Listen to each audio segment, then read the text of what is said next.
Friends, gather round your screens. Tonight, we're diving deep into the digital abyss, exploring a platform so ubiquitous, so ingrained in our lives, that it's practically become a fifth limb. YouTube. This isn't just a website. It's a behemoth, a digital empire built on cat videos, makeup tutorials, and conspiracy theories whispered in hushed tones. But behind those adorable kittens and perfectly contoured cheekbones lies a powerful economic engine, one that's quietly siphoning money from our wallets. Tonight we ask the tough questions. Is YouTube secretly eating our economies? Buckle up, buttercups, because things are about to get real. Let's face it, we've all been there. You're just trying to enjoy a quiet moment, maybe catching up on the latest viral video or learning something new. You're just trying to watch a 2-minute tutorial on how to change a tire, or perhaps you're looking up a quick recipe for dinner. And bam! You're hit with a 15-second unskippable ad for insurance you don't need or a car you can't afford. It's frustrating, right? This, my friends, is the lifeblood of YouTube advertising. It's everywhere, and it's unavoidable. Companies, big and small, are throwing money at YouTube like it's going out of style. From the largest corporations with their skyscrapers to the small local shops on busy streets, everyone wants a piece of the action. And why not? With billions of eyeballs glued to the platform, it's the perfect place to hawk their wares. Think about it. Every time you watch a video, you're a potential customer. But here's the catch. These ads aren't free for the companies. They have to pay, and they pay a lot. They're shelling out big bucks to reach us, the unsuspecting viewers. Every click, every view, every second you spend watching that ad is money out of their pockets and into YouTube's coffers. It's a massive industry, and it's only getting bigger. So next time you're annoyed by an ad, remember it's all part of the game. Now you might be thinking, John, you beautiful bearded bastard, I don't pay a dime to use YouTube.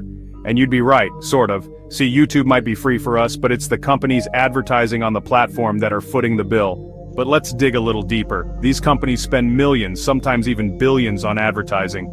And how do they make up for those hefty advertising costs? They pass them on to us, the consumers, in the form of higher prices for their products. Think of it like this, that $20 t-shirt you just bought? Yeah, a few cents of that went straight to YouTube to pay for those ads you diligently skipped. It's a sneaky little cycle, isn't it? But it doesn't stop there. The more we consume content, the more data we generate. This data is incredibly valuable. Companies track our viewing habits, our likes, our dislikes, and even the time we spend on each video. They use this data to create targeted ads, which are more likely to get us to buy their products. So, in a way, we're not just paying with our money, but also with our attention and our data. It's a trade-off. We get free content, but we also become part of a massive advertising ecosystem.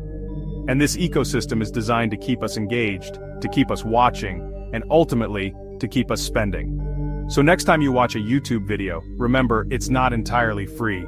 You're paying for it in ways you might not even realize. And that's the price we pay for free content. But it's not just YouTube and the corporations that are cashing in. Oh no, my friends, we can't forget the stars of the show, the YouTubers themselves. These digital darlings with their millions of subscribers and even more millions in the bank are the envy of aspiring actors and musicians everywhere.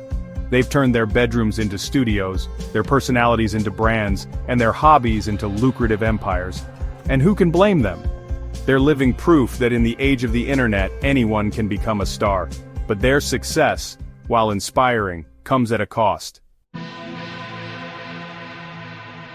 Section 5, the influencer inflation tax. Remember those ads we talked about? The ones that companies pay YouTubers to show us?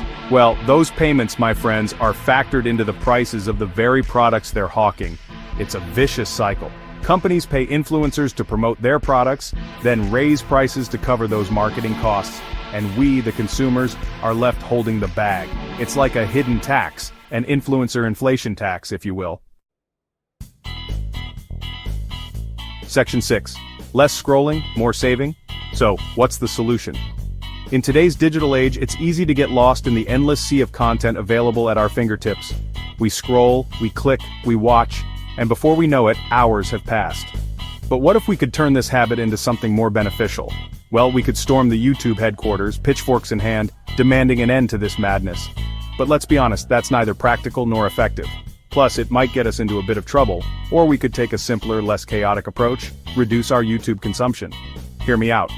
By consciously deciding to limit our screen time, we can redirect our focus to more fulfilling activities. Imagine spending that extra hour reading a book, enjoying a picnic with family, or simply relaxing in nature. Every minute we spend glued to our screens, every ad we watch, every product we buy because some charming YouTuber told us to, is a minute, an ad, a dollar that contributes to this cycle. It's a cycle that not only affects our wallets but also our mental well-being. Think about it. How many times have you bought something on impulse because it was recommended in a video? Those purchases add up, and often they're things we don't really need. By cutting down on our YouTube time, we can also cut down on unnecessary spending. This isn't just about saving money though. It's about breaking free from the constant barrage of advertisements and consumerism. It's about taking control of our time and our choices. By being more mindful of how we spend our time online, we can make more intentional decisions in our daily lives. By consciously choosing to spend less time on YouTube, we're not just reclaiming our time, we're also giving ourselves the opportunity to reconnect with the world around us. Whether it's enjoying a walk in the park, spending quality time with loved ones, or simply taking a moment to breathe and relax, these small changes can have a big impact. We're not just reclaiming our time, we're potentially putting a dent in this inflationary spiral. By reducing our consumption, we can help slow down the demand for products and services, which in turn can help stabilize prices. It's a small step, but if enough people make this change, it can lead to a significant impact.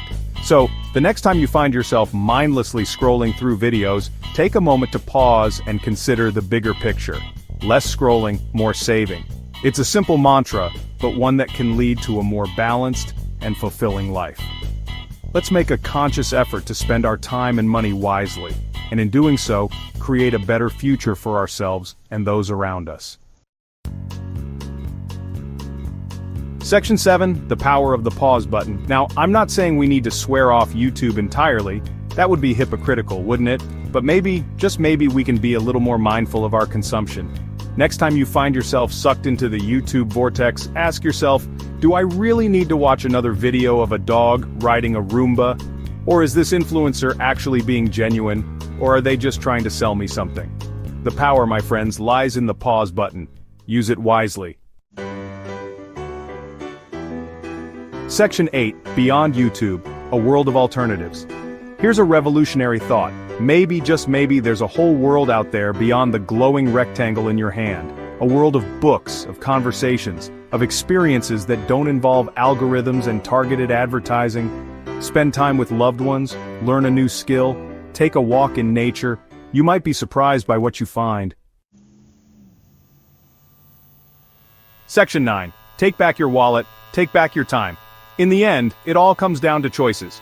We can continue to feed the YouTube beast, allowing it to dictate our spending habits and inflate the prices of everything we buy. Or we can take a stand. We can choose to be conscious consumers, aware of the hidden costs of our digital distractions. We can choose to reclaim our time, our money, and our attention. The choice, my friends, is yours. Choose wisely.